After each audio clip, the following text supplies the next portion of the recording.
তো hey guys welcome to Manoj mix Assam আৰু আজি হ'ল 15 আগষ্ট তো 15 আগষ্ট আৰু কি মানে আমাৰ ভাৰতবাসীৰ কাৰণে আজি এটা খুব এটা ভাল দিন যিসকল বীৰে মানে দেশৰ কাৰণে নিজৰ প্ৰাণ দি হ'লেও মানে দেশখন স্বাধীন কৰি থৈ গৈছে তো তেখেতসকলক মোৰ ফালৰ পৰা গভীৰ শ্ৰদ্ধা যাচিছোঁ 15 আগষ্ট বুলি মানে মই আজি ওলাই যাওঁ ৰ'বক এইফালে হেলমেট চেলমেট ৰেডি কৰিলোঁ আৰু এইফালে কেমেৰা লগাই লৈছোঁ মানে আজি একলাই নাই সেইকাৰণে অলপ প্ৰব্লেম হয় তো সেইকাৰণে মই এই হেলমেটটো মানে লগাব লগা হ'ল আৰু উপায় এইফালে পতাকাখন বান্ধি ল'লোঁ এই নতুনকৈ যেনেকৈ কৰোঁ মানে আগৰে আছিলে দুখনমান আৰু এখন আছে মানে এইবিলাক বস্তু পেলাই দিয়া বস্তু নাই ন তো সেইকাৰণে মই ভালকৈ ৰাখি থৈ দিছিলোঁ আৰু সেই বস্তুটোৱে মই আজি ইউজ কৰিলোঁ আৰু একো নাই নতুন বুলি ল'ব লগা কথা নাই লগালে হ'লে হ'ল আমাৰ ইণ্ডিয়া হয় আই লাভ মাই ইণ্ডিয়া এতিয়া বৰ্তমান মই গৈছোঁ গান্ধী মণ্ডপ আৰু গান্ধী মণ্ডপত এতিয়া বহুত ডাঙৰকৈ যিহেতুকে পালন কৰা হয় ইয়াতে তো ইয়ালৈকে মই আহিছোঁ 15 আগষ্ট বুলি ক'লে কি মানুহৰ মাজত বহুতে মানে কিবা মিলা প্ৰীতি দেখা যায় তো সেই মিলা প্ৰীতি যদি মানুহৰ মাজত যদি সদায় থাকিল হয় কেনেকুৱা এটা ভাল লাগিল হয় আৰু এই পতাকাখন যে লগাইছোঁ আমি পতাকাখন যদি সদায় যদি এনেকৈ লগোৱা থাকিলে সদায় যদি লগাব লগা হ'ল হয় তেতিয়া চাগে ইমান মানুহৰ মাজত হিংসা চিংসা যাতে বেছি নহ'ল হয় চাগে হিংসা এইবিলাক হত্যা এইবিলাক চাগে বেছি নহ'ল হয় মানে মই ভাবোঁ আৰু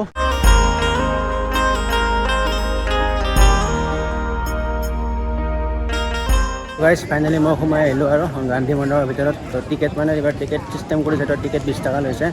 আৰু টিকেট কাটি কেনে সোমাই আহিলোঁ আৰু চাব লগা জেগা আছে মই ভাবিছিলোঁ বহুত সৰু নেকি কিন্তু বহুত ডাঙৰ প্লেচ হয় আৰু এইফালে চাওক মহাত্মা গান্ধী কিবোৰে ধুনীয়াকৈ বনাই থোৱা আছে আৰু সেই পতাকাখন ওপৰত কি ধুনীয়াকৈ উৰিছে চাওক আৰু এখন চাওক যঁতৰ কি ধুনীয়াকৈ যঁতৰখন বনাই থোৱা আছে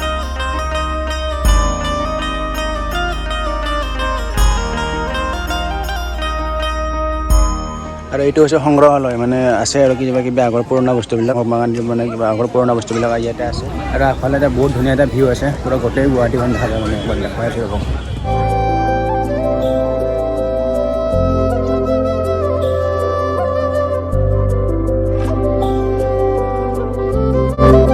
গছবিলাকৰ কি ধুনীয়াকৈ মাৰ্কিং কৰা আছে এডাল মধুৰিআম আৰু এডাল আছে ৰবাব টেঙা আৰু এডাল আছে ৰবাব টেঙা চাগে ৰবাব টেঙা হয় এডালো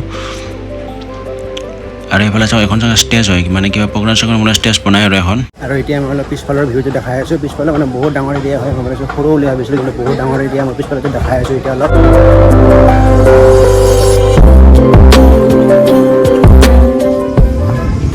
মই তলৰ পৰা আহিলোঁ এতিয়া ওপৰত যাম আৰু ওপৰত অলপমান ৰখি আৰু মই ডাইৰেক্ট ওলাই যাম আৰু ইয়াৰ পৰা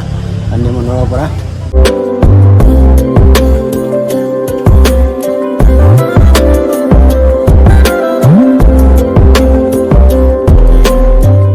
তো ইয়াতে এখন কেণ্টিনো আছে যদি কিবা খাব মন লাগে তো খাব পাৰে যদি মই সোমাব পাৰোঁ আৰু যদি বহুত ভিৰ আছে তো নোসোমাওঁ আজি পিছত এদিন আহিম আৰু সেইটোকে ভিৰটো কমিছে মই ভিতৰত সোমাই আহিলোঁ সংগ্ৰহালয়ৰ ভিতৰত আৰু এইফালে চাওক সংগ্ৰহালয়ৰ ভিতৰত আহিলোঁ মই এইবিলাক ভাৰত ত্যাগ আন্দোলনৰ মানে 1942 চনৰে মানে এইবিলাক যদি 8 আগষ্টৰ দিনাখন দিয়া মানে এইবিলাক পঢ়িব লাগিলে অলপ টাইম লৈ আহিব লাগিব চাওক মই দেখাই দিছোঁ আপোনালোকে পঢ়ি পঢ়িব পাৰে কৰণীয়া মেচমেল লণ্ডনত কৰণীয়া মেচমেল 1931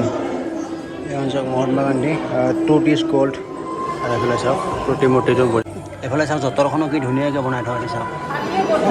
চাওক চেণ্ডেল ভাল এইটো লেম্প আৰু এযোৰ যি পিন্ধিছিল খৰম চেণ্ডেল আৰু গাইছ ইয়াতে মানে মহাত্মা গান্ধীৰ যিমানখিনি বস্তু আছে যিমানখিনি কি সাহিত্য হওক গ্ৰন্থৰ পৰা হওক বা থকা হওক খোৱাৰ পৰা যিবিলাক বস্তু ইউজ কৰিছিল তো এইবিলাক বস্তু গোটেইখিনি ইয়াতে আছে আনকি বিচনাখনো আছে শুইটো যিখন মানে অসমত বিচনাত শুইছিল ন সেই বিচনাখনো আছে আৰু বহুতখিনি বস্তু আছে আৰু দেখাব মই আপোনালোকৰখিনি চাই থাকক আপোনালোকে এখনেই আছে বিচনাখন যিখন বিচনাত শুইছিল অসমত মহাত্মা গান্ধীয়ে bed used by Gandhiji during his visit to Assam তো অসমত যেতিয়া আহিছিল এইখন বিচনাতে শুইছিল প্ৰাৰ্থনা পুথি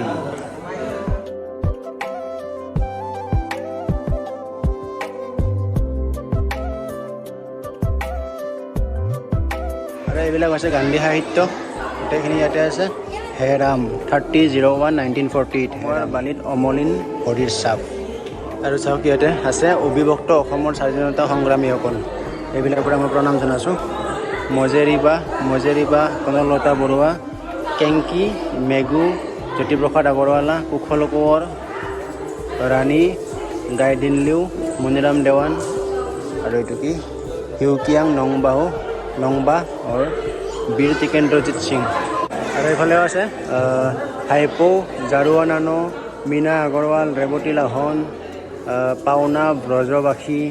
ত্ৰিলোচন পোখৰেল, কৃষ্ণনাথ শৰ্মা, গোপীনাথ বৰদলৈ, কিৰণৱালা বৰা, ভোগেশ্বৰী ফুকন্নী, হেলেন লেপচা। এইকেইটাই মানে অবিভক্ত অসমৰ স্বাধীনতা সংগ্ৰামীসকল, মানে freedom fighters of undivided Assam.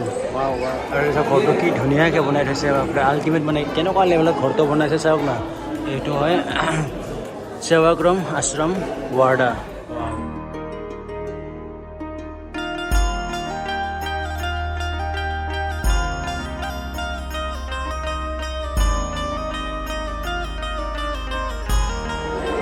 মই লাষ্টত আহি আৰু এখন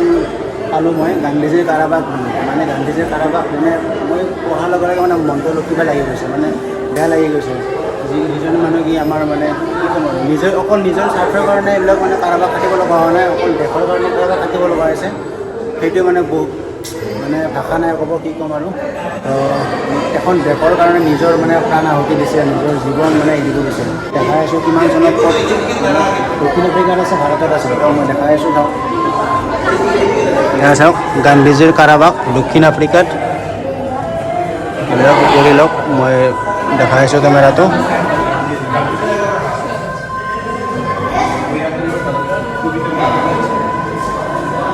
এইখিনি আছে দক্ষিণ আফ্ৰিকাত আৰু এইখিনি আছে ভাৰতত। এইখিনি আছে ভাৰতত। এইবিলাক চাওক পিকচাৰবিলাক আছে, এয়া কেনেকুৱা জেলত কেনেকৈ আছিল, মানে কাৰাবাসত মানে কেনেকৈ আছিল এইবিলাক চাওক। এইটো হয় এয়া চাওক। চ' গাইজ ফাইনেলি মই তাৰপৰা ওলাই আহিলোঁ। এতিয়া বাইকখন লৈ কিনে যাওঁ আৰু, মানে বাইকখন কি আৰু স্কুটিখন লৈ কিনে যাওঁ।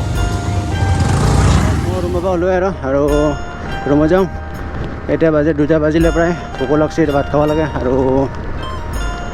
আজিৰ ভিডিঅ' এইখিনি আছিলে, সেইখিনিতে শেষ কৰোঁ। আৰু যদি ভিডিঅ' চাই ভাল পায় লাইক এটা কৰি দিব, কমেণ্ট এটা কৰি দিব। আৰু যদি চেনেলটো নতুনকৈ আছে চেনেলটো ছাবস্ক্ৰাইব কৰি দিব একেবাৰে, নে কি? তো বাই বাই, নেক্সট ভিডিঅ'ত লগ পাম।